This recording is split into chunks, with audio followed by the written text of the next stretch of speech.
the New Orleans Humanist Perspective, presented by the New Orleans Secular Humanist Association, following our few principles of humanism. We're committed to the use of science and reason for understanding the universe and for solving human problems. We're skeptical of untested claims of knowledge, but we're open to new ideas. We are concerned with securing justice and fairness in society and in ending intolerance and discrimination. We are committed to the total separation of religion and government. We affirm humanism as a realistic alternative to the theologies of despair and the ideologies of violence. We reject the concept of an afterlife and believe in living a full and rewarding life here and now. We value and respect each individual's right to judge and lead their lives according to their own position, as long as it's respectful of other people, living in a free society.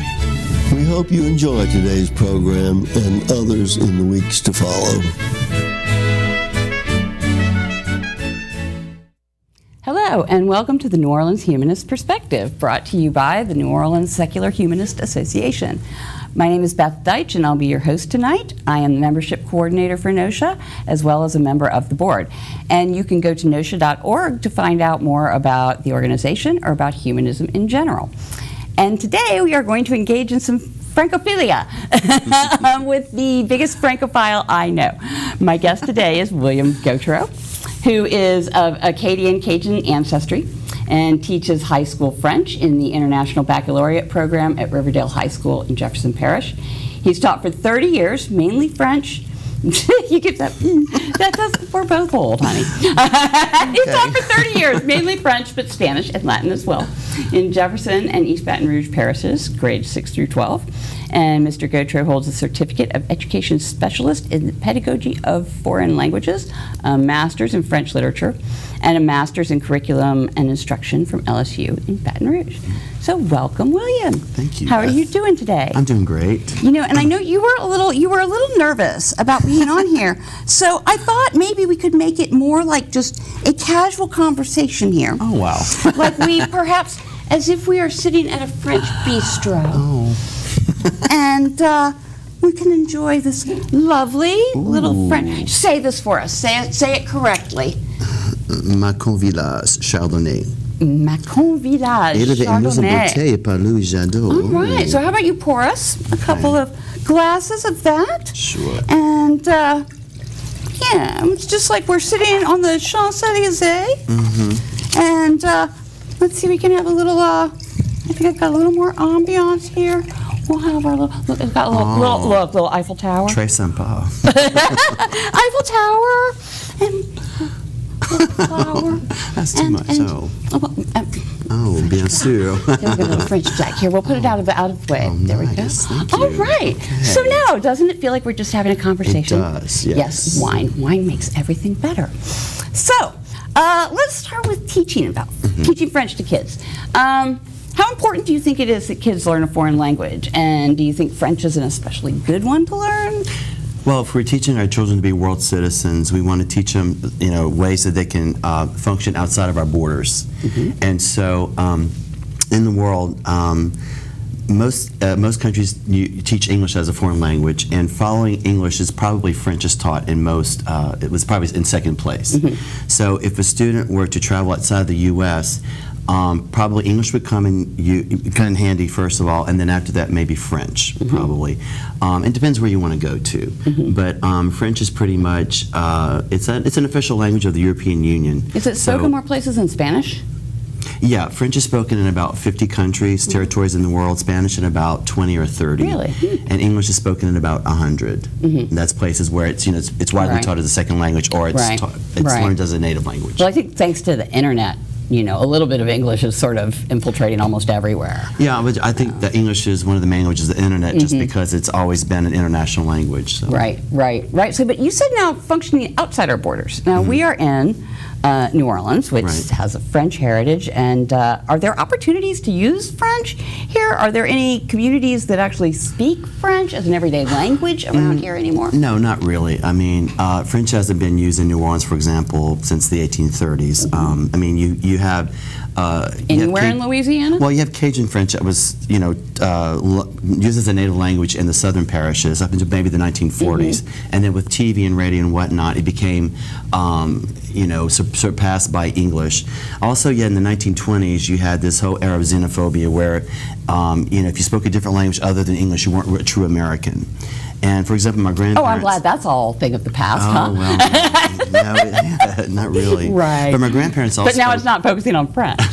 No. But my grandparents all spoke Cajun French growing up in the 1920s, and when they went to school, if they spoke English in the school year, they were punished. So they were taught that speaking French is bad, speaking French you're low class, speaking French is less desirable. So when my parents were born, my grandparents didn't speak French to them, so that's the generation that lost it.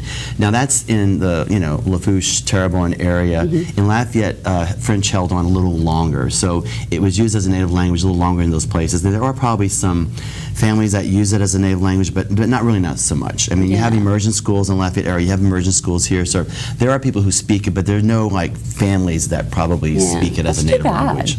That's really too bad. Does it, because languages do tend to hold cultures together. Yes. And so sort of wiping out a language is an attempt to wipe out a culture, to sort of force everyone into a melting pot. Right. Although, we've always said New Orleans is not actually a melting pot. New Orleans is a gumbo, where everything doesn't melt all together and get turned into smooth homogeneity, but rather all of the flavors of the gumbo are still distinct in there, and yet it comes together as a harmonious whole. I mean, French has always been a heritage language, so we have lots of place names that still hold French names, and even the way that we are, let's say, politically, socially, we're different from the South. It's said that New Orleans is not really in the South. We're part of the North Caribbean because we really have more in common with Caribbean nations and Spanish-speaking nations or French-speaking areas rather than the rest of the South United States. Right. As you mentioned how we have a lot of French in our environment, but boy, have we ruined the pronunciation over time.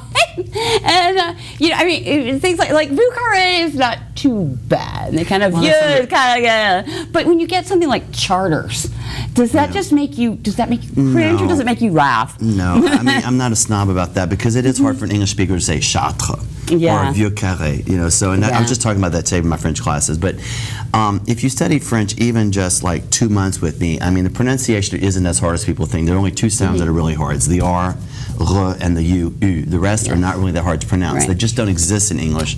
So that you have to be taught and trained to use it. But the more that you use something, the easier it gets. So. Right. Yeah. So when did that happen, though? When did we start changing them to American sounding? Do we?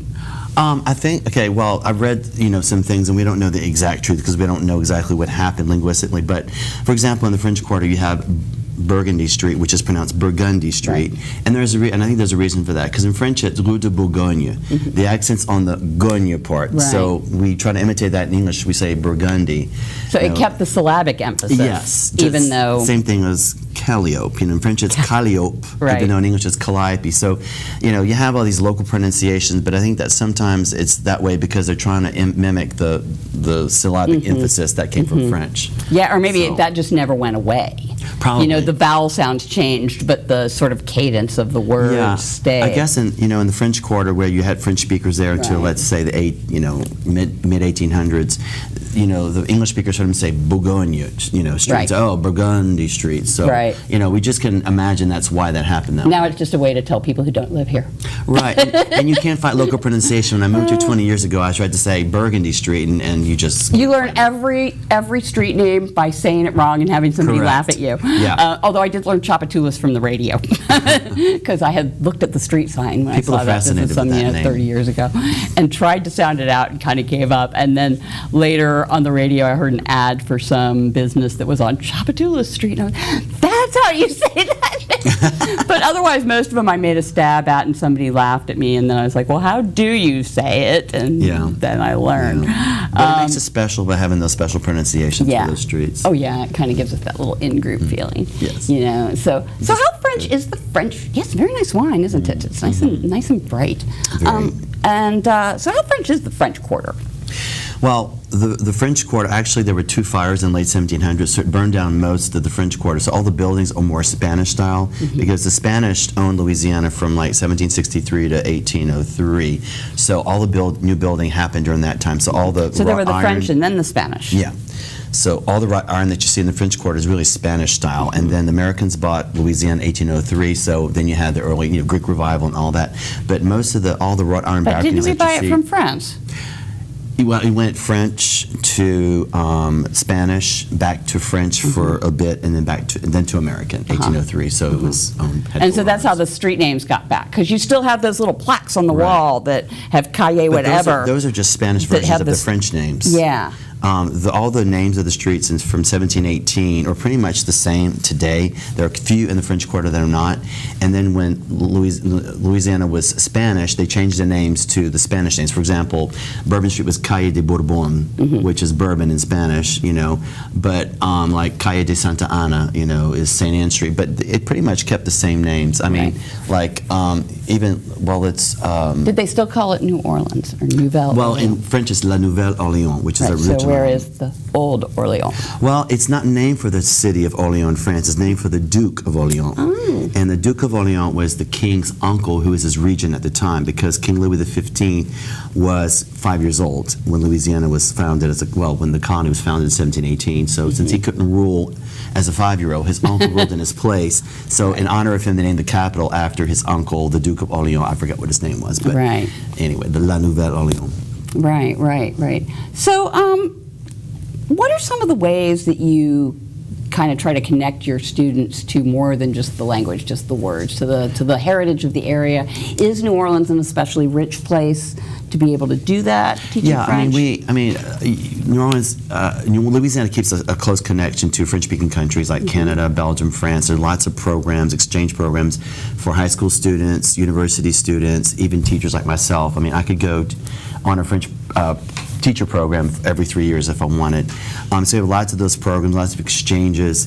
Also, we have an Alliance Française in the city, which they have all kinds of activities and events. For example, once a month they'll have like a French movie, and they'll show it at the Café Istanbul 1 week, and the next, earlier or I think later, they show it at the Alliance Française on Jackson Avenue. But they have a lot of different events. Is it subtitled? Or just totally straight up in French? No, in English. You have the English subtitles, but you hear it in French. So you hear the original version. Right, because my French is very rusty. Oh, no, they would have the English subtitles.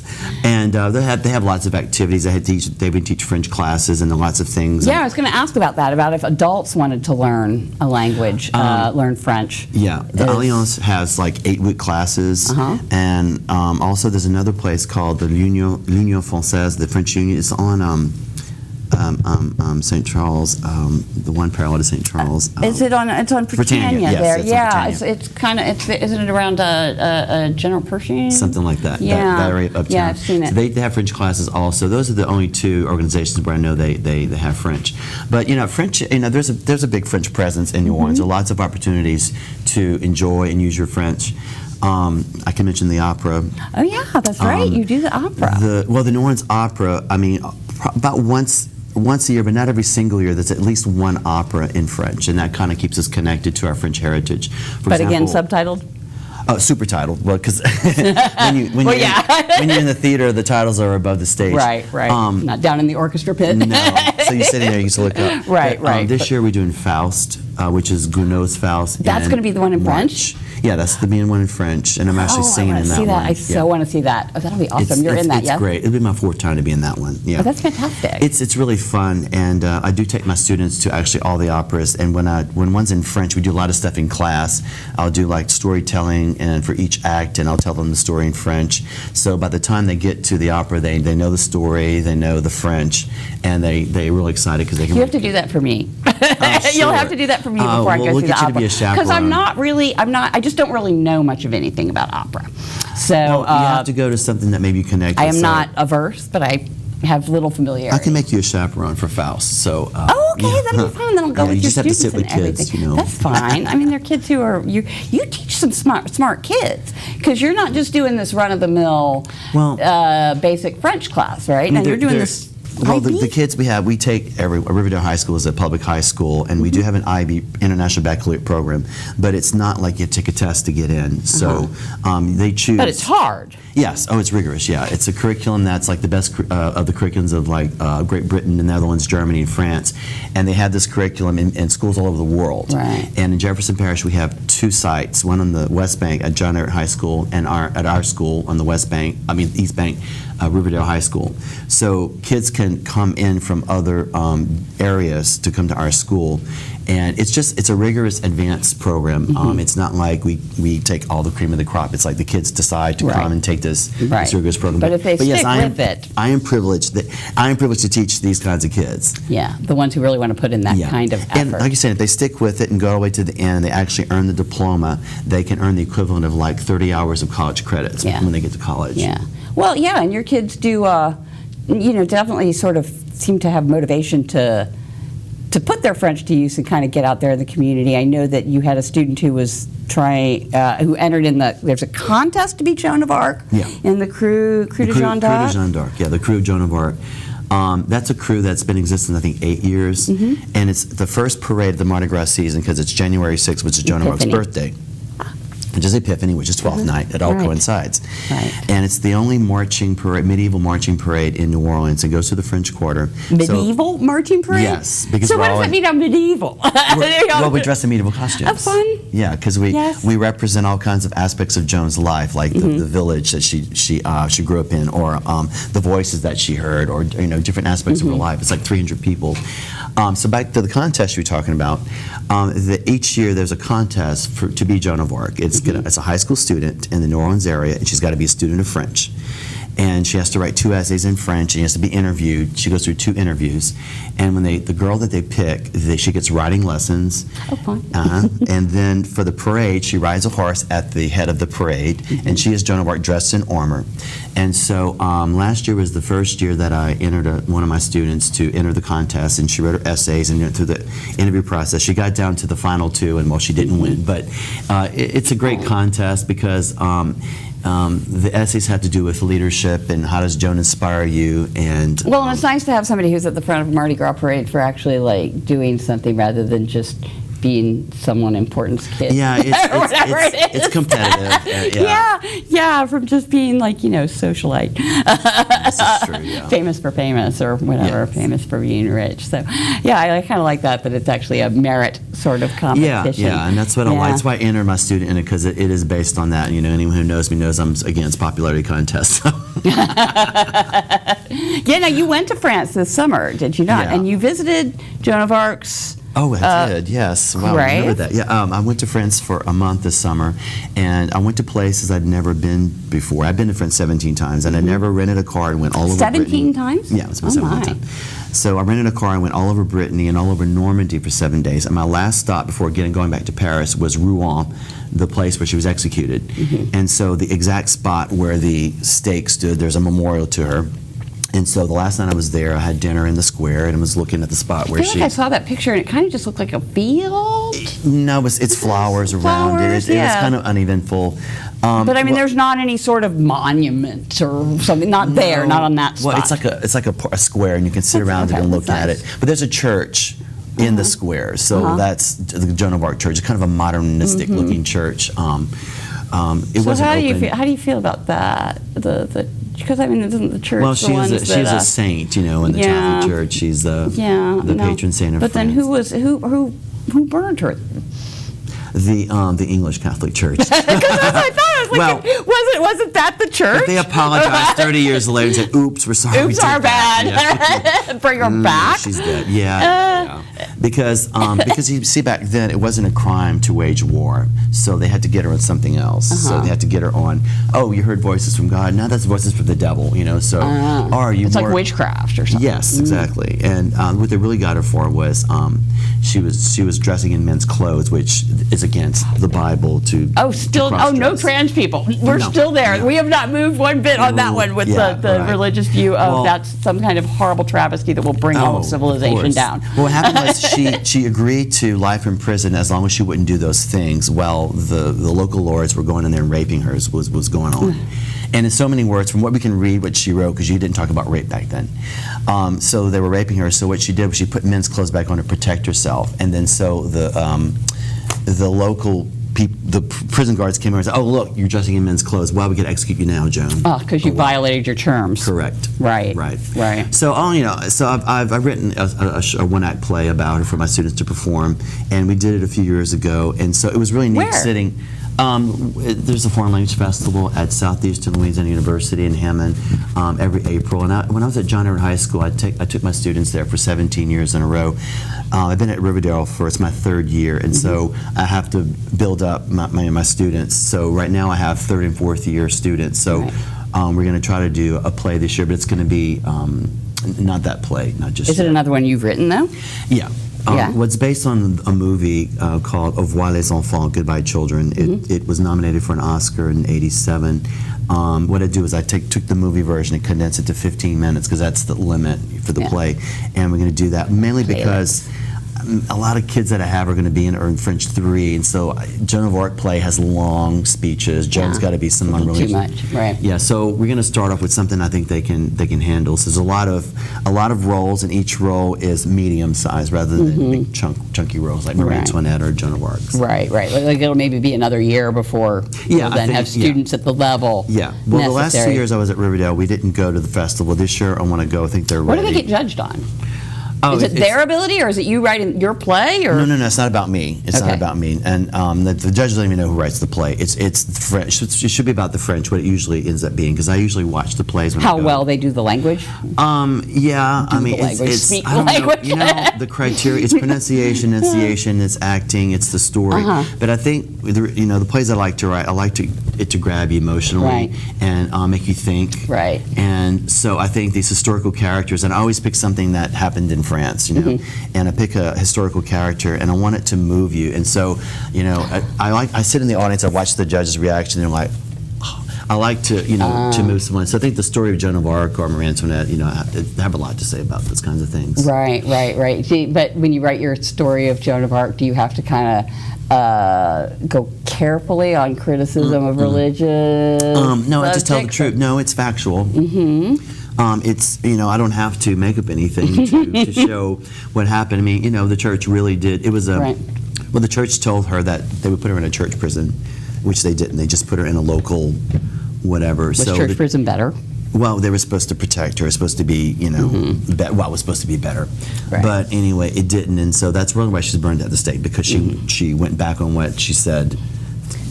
Yeah. So when you were there this summer, how pervasive is religion in French daily life? Not. Is it at all in politics of the way? Or are most of their issues now with Muslim immigrants? Is that sort of where it's... Right, because they had just the ban on the swimwear, remember? Yeah. So yeah, I think there's a little bit on that religious front. Yeah. French, the motto of France is liberty, equality, fraternity. And so the French are really, really big on equality. So the way the French... From what I understand, and I was talking about this with my students the other day, and I could be wrong, but in French schools, if you can go to your private school and do whatever you want, and you can have your own rules. But if you're in a public school, equality is enforced. There are no religious symbols allowed. The students cannot wear crosses or headscarves or anything. No, because French believe that if a woman puts on a headscarf, she's showing herself lesser than a man, and it's not equal. And so the values of French society is equality. But now they ruled that unconstitutional about the swimwear thing. But this is okay for schools? This was ruled maybe 2 or 3 years ago. So I haven't really paid attention to that, but that's my understanding. It predates their immigration and refugee issues, so it's not really seen as something that's... Because, that's the swimwear thing was definitely seen as just targeted at Muslims, as opposed to the school rules have been around longer and... A couple of years. It was more just... A couple of years. If I can elaborate that a little bit, it also has to do with, for example, in France, as you probably know, like the Netherlands, they have sex education from K through 12. Yeah. They have comprehensive sex education. They include GLBT age issues. appropriate. Age appropriate, of course. Right. And if you look at the abortion rates in those countries and STDs, it's 1/10 of what we have in our country. So, I mean, you have to think that that's why, because the kids have more knowledge. Right. You know, they make better choices. Right. So, And they have more resources at their disposal. Yeah. So, so in France, where was I talking about? It was right before the sex education in schools. So in the sex education class, what was happening was a lot of the Muslim children were protesting because they didn't want the sexes shouldn't be mixed to teach sex education. In France, like, no, sorry, boys and girls are going to learn in the same room, and so that's what brought the headscarf issue to a head. You know, that's okay. You know what? We're going to have total equality, no religious symbols in the classroom, boys and girls. You know, we're going to teach sex ed to everyone. You don't like it, you know, form your own school. That's the way I understand it. Maybe you know, I'd need to. Well, I think Europe is struggling with that in general. The idea of groups of immigrants who do not want to assimilate, do not, and the wanting to maintain their values, that they can, the liberté, which I find interesting because, you know, the Secular Coalition for America they've launched their secular values voter campaign, and are hammering that secular values are American values, and the values are freedom, equality, inclusion, and knowledge. You know, so again, liberté and égalité are two of the ones that and fraternité, I guess, is the inclusion pretty much. It's almost like they modeled it after the French. And the idea that those are values that we want to uphold, and the French want to keep their French values and their French culture. But then they are a sort of liberal social democracy that is not wanting to have draconian. And I don't know where that's going to go. What do you think? Did you see any of that kind of tension? No, I mean, not really. I mean, I was traveling around a lot. You know, I was in Paris for 10 days, but I mean, the only thing I saw was a lot of soldiers and, you know, around the major monuments, because before the Nice thing happened. Right, now you were there after it. No, during, but I was in Bayeux, France, when that happened.